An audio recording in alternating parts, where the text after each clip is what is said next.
Hey everyone, it's Timid Falconite back with another episode of Road to 1K. Today's episode is going to be this Tier 1 High Funds match on Dragonblood versus 5 Volition at a rating of around 1,000 points. Um, so yeah, it's going to be Grit versus Hawk. Now,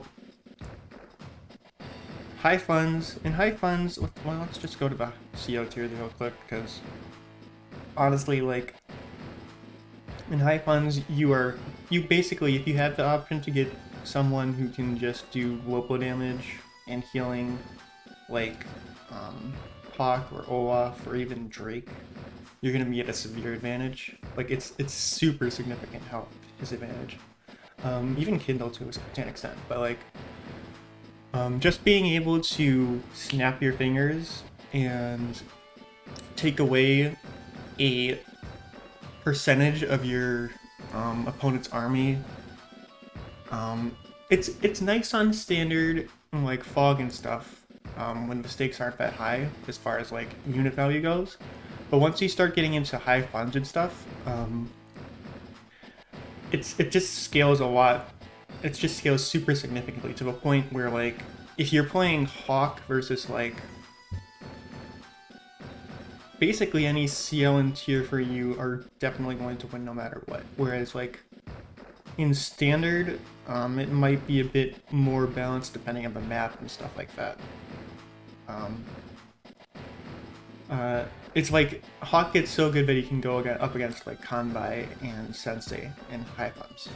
Is how broken he is in high funds. So that's starting off immediately. Like Grit's not the best choice in tier 1. I could see the argument for him being played if it's like tier 3 maybe high funds, because of these ports here. So you can do a good amount of interesting play with like carriers and battleships and stuff in this map with Grit, and there's a lot of stuff that you can just zone out. But like going up against someone who can just delete a fifth of your army with a snap of your fingers isn't gonna, you're not gonna be able to, Droid isn't gonna be able to cut it in that type of battle. So honestly, that's gonna be the entire match basically, is dealing with Grit's extra range. In the carriers actually, and how you can deal with that, and why Grit's extra range isn't that good in a map like this. But yeah, looking at the map real quickly, you've got your comm towers here and here, so they're basically uncontested. Then you have it's sort of mixed. No, it's not mixed base because it's you have the northern half for player 1 and the second half for player 2, so it's not mixed base. So basically what's going to happen is you're going to have these two bases, and then I guess this port sort of pushing towards this one base, one airport. And then you're going to have this area more on the defensive usually. Depending on the unit capacity and how you use it, it can change a bit as well. You've got this port down here as well, which is sort of helpful for defending this area, but sort of not. It's more so used for controlling the center area, getting out like a battleship or a carrier maybe to control this center area. This center area is actually a pretty good spot to send your infantry, because once the battleships and carriers come out, especially if it's like Grit. If you're playing against Grid, it's like 1, 2, 3, 4, 5, 6, 7. Well, it's not exactly.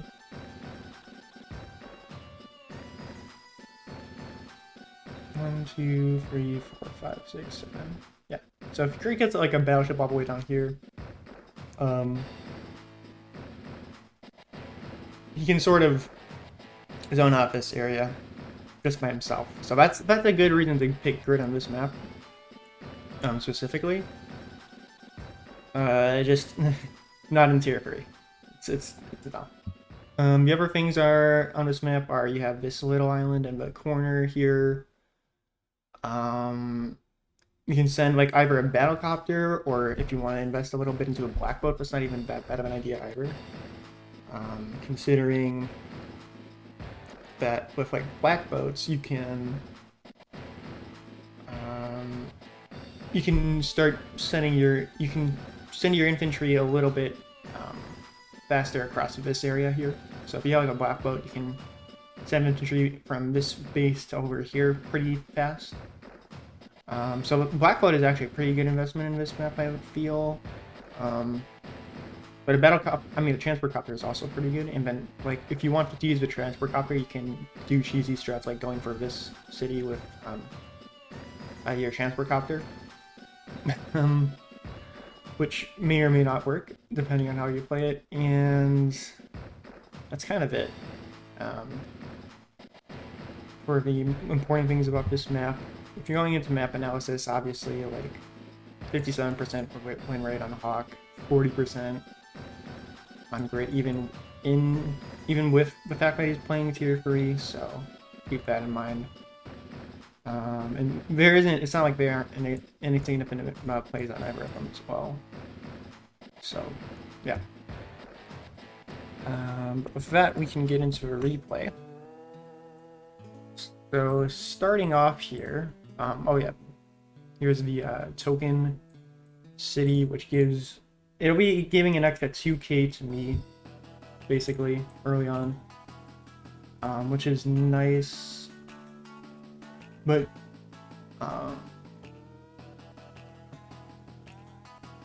seeing as, wait, hold on, that's not correct. Yeah, so starting out with an extra, player 2 starts out with an extra infantry and an extra 2k funds, basically. But looking at the win rate, player 1 is favored generally on this map, though. Even with that, but it's not. It's only a 2% difference, so not like it's super important. I go for the transport immediately. In high funds, I feel like this is a pretty good idea because you need to reserve your bases for infantry early on. You need to pump out a bunch of infantry early on and then just support them with units after that. You don't really want to open up with going for a second transport copter as well. But you don't really want to open up with like vehicles too early on, because then you're not going to have enough infantry to start like actually cap everything. And capping things is super important in high funds because all the properties are worth double. So it might be tempting to go for like an early vehicle, but you can't do that. You need to get as much infantry as you can early on, just so that you get your nice capture game going. My opponent also goes double transport copter. And he actually goes for the artillery first. So he's opened up here. Oh, I opened up recon over here, actually. Yeah, because of a transport copter, that means I can support my infantry over here a little bit better. So I feel like that's an okay move. I really like recon in high funds because they're relatively cheap. They're only like 2 cities worth of properties in high funds. They can move really fast, and they're a very good infantry counter.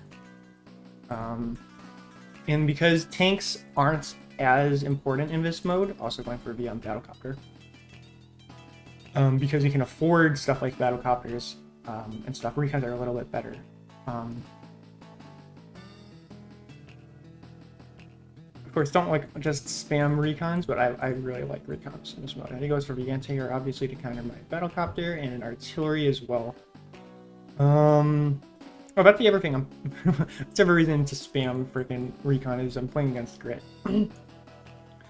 So that can work out relatively easily. So I'm moving there, get a shot off on his transport copter, because like all I need to do is like zone out these properties as best as I can, and I'm good to go.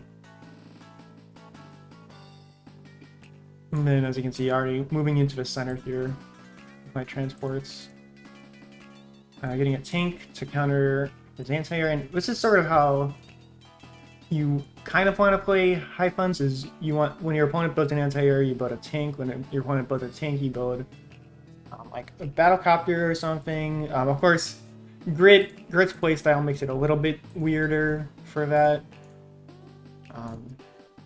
So you can't exactly do the typical defensive build order that I like to usually do, but and here he's got a pretty good zoning out here. Like he's zoning out my recon pretty effectively. So getting some nice stuff there. I'm actually going pretty aggressive here and interrupting his cap there. But,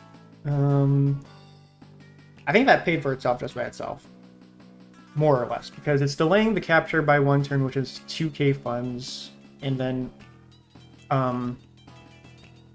just weakening an infantry like this is usually worth like 2k funds by itself. But especially in high funds, like he's gonna need to spend some time healing this infantry up. So neutering this infantry like this is actually very effective. Same thing here. 4 health infantry, it's so much freaking, basically just gave me an extra 2k funds there. And then I got my battlecopters to sort of zone out his artillery as well. Battlecopters are super good against Grit because it means that he can zone out his artillery and forces him to spend money on anti-airs, which he can counter with tanks real easily. And he's actually going for the black boat here as well. I'm getting a second recon. Honestly, tanks might be a little bit better here, but because of the road here, depending on where his artillery are, it might be better for recons here. He's going for his comm tower. I already have mine. And he's ahead in income a little bit, actually, already. Kind of surprises me. But I should be, like, catching up in a second here.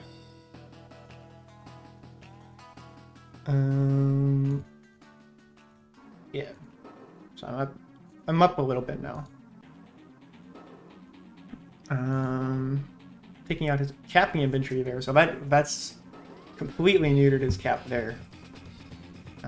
Getting the extra lab here just for safety, because this is a lab map, not an HQ map, so if you lose your second lab here, it's actually a little bit significant. Not like too significant, but... And then getting more infantry in the center here. He's got rockets here, actually, which by itself is able to just zone me out of these properties over here. So that's a little annoying, but honestly, whatever. Sending this guy back this way. I'm not exactly sure what I'm doing with him right now, but yeah. And yeah, he takes out my infantry here, but like I still have it for one, so I can bring it back for healing and stuff if I really want to. Same with the recon, actually. You didn't actually manage to finish off an recon, so I'm going to be ahead in unit count a little bit, and ahead in income because of that play.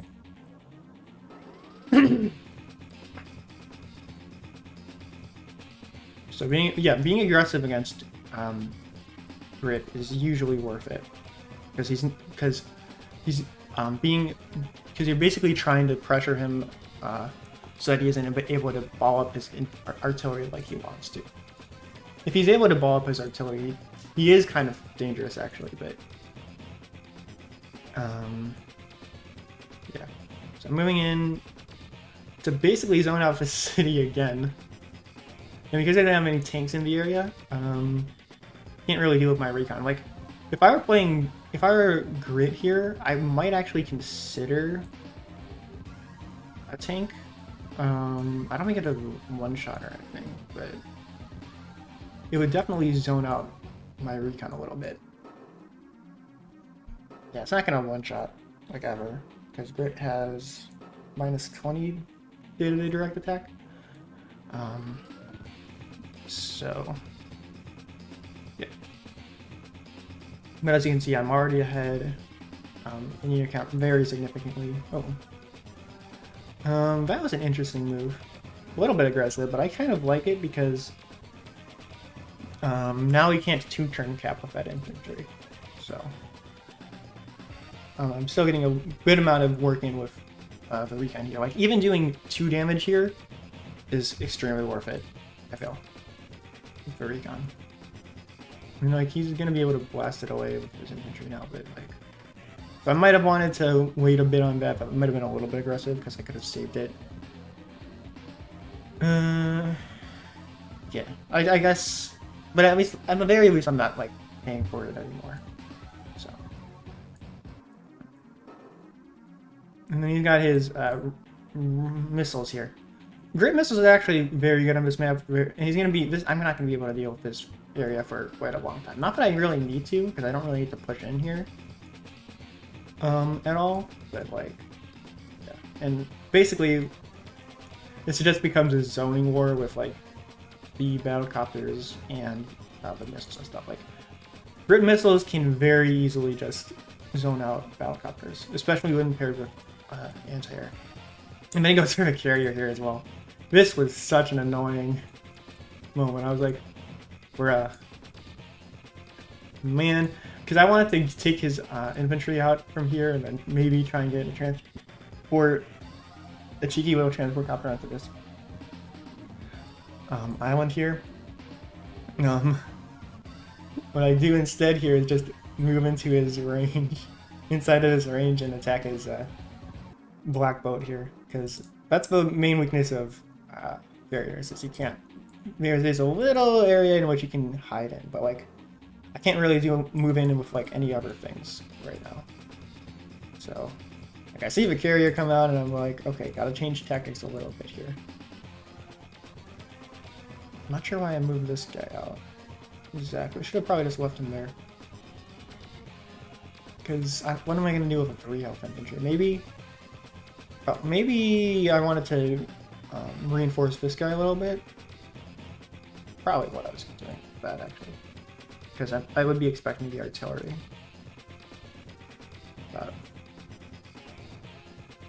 And then I go for the bomber here, because the bomber can actually zone out carriers a little bit more effectively than the battlecopters, and they do a lot more damage. So you'll see how I use my bombers effectively here. Takes out the recon, and then actually just does that. So, and then he moves in with the infantry there to make sure that I can't counterattack with a tank at all. So pretty good moves from our opponent here.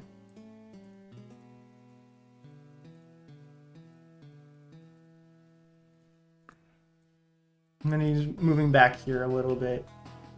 Honestly, he might have been able to be a little bit more aggressive with these units here, but probably playing safe is for the best. So I'm like, I can't really push in here that much.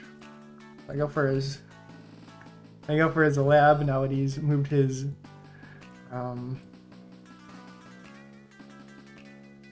rockets out of range. And then sort of move in to threaten this a little bit. Get a decent shot off here. In hindsight, should have probably gone just here and stayed out of his range for a little bit, because he's going to be able to just knock me out with the anti-air. So that wasn't the best move on my part there, but like, I'm weakening his carrier at least, so it's doing something, but definitely should have just stayed there for now. Yeah, I still have a lot of fuel on that guy, so a little bit of a waste. He built the fighter in response to my bomber, so obviously building a fighter of my own in response there. Yeah, takes that on me. He's actually going for a snipe attack now. So he takes out one of my tanks here, takes out another one of my tanks here, takes out my battlecopter, and this is a really good snipe attack, actually. Like, look at how much damage he was able to do. I was not at all prepared for that. I'm gonna say right now, I was not at all prepared for that. Not that it'll matter in the grand scheme of things, but I definitely should have been ready for that a little bit more. So yeah, I'm down like 4-ish units, maybe 3 units total, and I'm down a good amount of income as well. Like about a turn funds worth of income right now, but I'm ahead like 8k. I'm like I had 4 properties now, so I don't really like I can take stuff like that. And I'm about to get my superpower as well, so it's just gonna be a matter of time before I build up enough forces to deal with this blob. But it's gonna take a little bit longer now. I go for the artillery here. The double artillery here. And the main reason why I did that was because I didn't have enough money to get much up to get the tanks or whatever. I feel. Honestly, I'm not sure if it's the best move, but we'll see. We'll see how well it works. Ends up working out. He's got a nice block here, but he's not able to like push in at all with it. And that's the main weakness of Grit, is like he can build up artillery blocks, but they're very immobile. Like he's not really threatening any of my properties at all. So I don't really care. And he got a second carrier out here as well, which is just irritating. It's not like... Oh, and also, you know that cheeky battlecopter, transportcopter play I was talking about? I managed to get it. Like, I'm gonna lose my transport here, but like, who cares? I'm gonna get his island. And he's not gonna be able to dislodge me at all from here. Unless he builds like a... 1, 2, 3, 4, 5. Unless he builds like a rockets in here. So, and then I go for a Black Storm as well. Get a good little push over here. And then move in with a bunch of my units as well. Like, look at how devastating that is. It's so freaking devastating to Grit. He cannot take stuff like that. It's so fucking bad for him. And you'll see why in a second, but like... Yeah. Like, it's now he's only up 4, so I'm going to be able to cap this, actually. I'm actually going to be able to take this city eventually. Takes out my battlecopter here. Oh yeah, I did the suicide play into it. How did I do this? Did I do it like... Oh my god, I did it to start. That's so stupid. That's how bad Grit's anti-air is. He can't actually even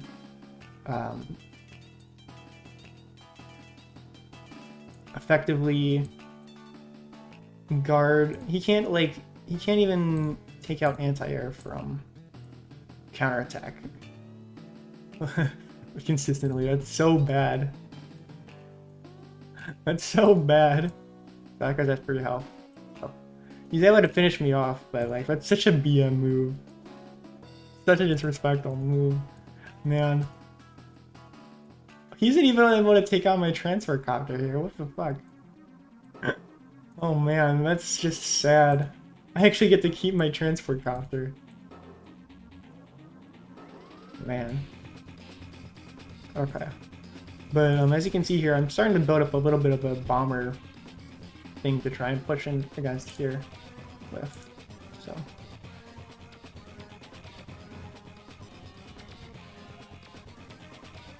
Basically, yeah, so I actually get a nice shot off here against his rockets. Which means that I'm going to actually be able to take some gains on these center properties here, which is very nice.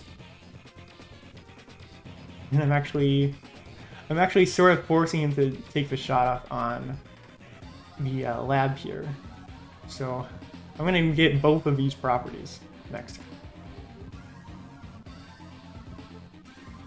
Well, maybe one of them, depending on, because he still has a couple turns here, but...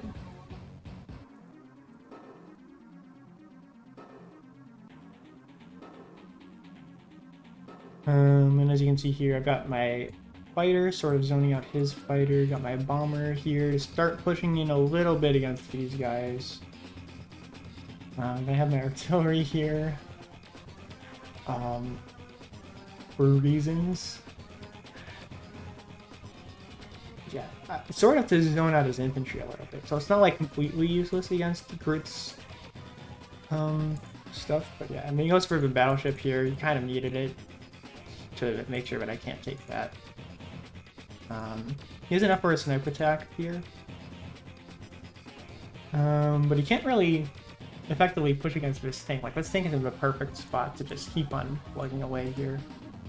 He goes for a cat there, which is cute, but like, what he needs to do is like join these two and then cap with them, the 10 health. So he takes out. Oh, he actually does go for that guy. Okay. But like, yeah, I'm gonna be able to take both of these cities now. And he does the black belt. That's also a nice thing when you're playing against Hawk, is being able to repair your units with your black boats. But it's never a good reason to get the black boat if you're my opponent. But I go for these two. Now I'm ahead like 9 properties. Like, it's getting a little bit ridiculous. And I'm making it an extremely good push over here as well. And I'm also trying to keep in mind the ranges of his like carriers and bombers and stuff. But now I got like 2 bombers in range of his carrier. Actually, I think it's like 3. So this guy's going down next turn. And that's sort of how you deal with carriers, even grit carriers, is you just throw you throw so much shit at it that it can't shoot all of it down at once, and you just overwhelm it. And because carriers are so expensive, this actually ends up being relatively cost effective. Because if you only shoots down like 1 bomber, and you're able to take it out with the other ones, that's still a net gain of 8k funds total. It's a bit of a loss in the unit count department, but like, I'm already crazy ahead in that stuff, so I don't really need it. And yeah. So, continuing to zone out over here a little bit. I'm putting my guy in range of his fighter specifically to try and bait it over. For a couple reasons. First of all, if he gets the first strike against my fighter, that'll give me a nice amount of charge. Second of all, I've got this anti-air in range to take his fighter out completely. And yeah, and then I'm also moving this guy in range sort of to try and zone out his battleship a little bit. So yeah.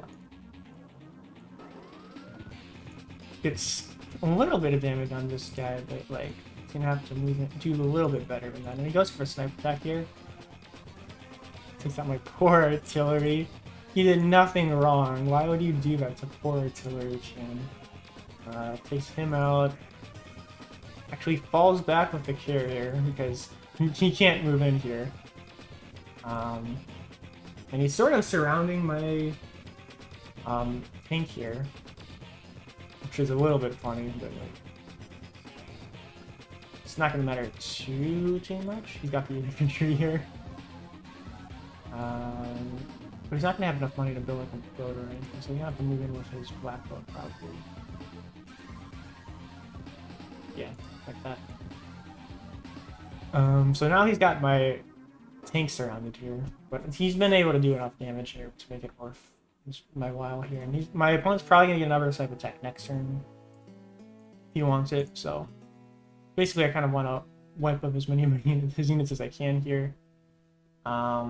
He obviously didn't go for the trade here because that would be stupid.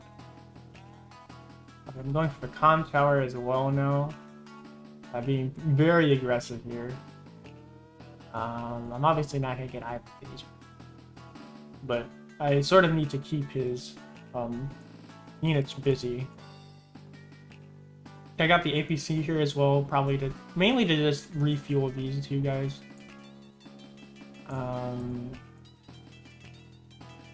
then moving in with the bombers here as well. This was a little bit of a bad move because I forgot that he had an extra sniper attack here, so he's going to actually be able to take out more bombers than I kind of anticipated initially. But that'll be fine. This is going to be a pretty good push here in a second. And I go for a carrier of my own here to try and get rid of his stupid bomber, his stupid fighter spam. Yeah, should have probably just... Oh wait, he still needs to get funds up. just to do a little bit of damage here. Start. He's gonna get it for sure. Because he can just take out my bomb. So that'll be fine. But I have been able to break through here a little bit.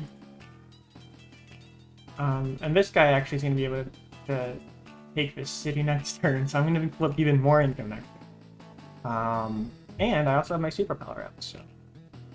Oh, I don't even go for it. You know, in hindsight, I should have probably gone for that first, but... Oh. So I take out a lot of stuff here. His carrier is actually still alive, which is kind of funny.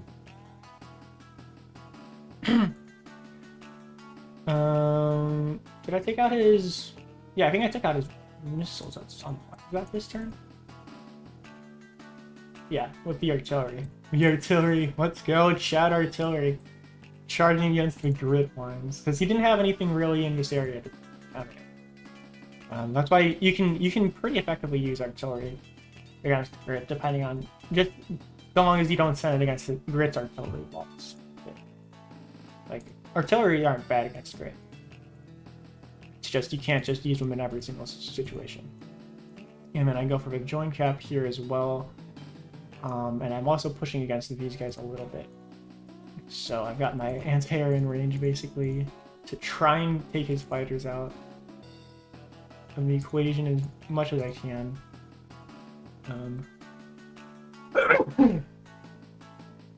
Oh, excuse me. No, he gets... He actually goes for the shot here. Against the anti-air. Because he was scared of the anti-air coming in against my fighters here, which is a big mistake on his parts. Because it becomes my turn again. I'll just wait for it, wait for it, wait for it.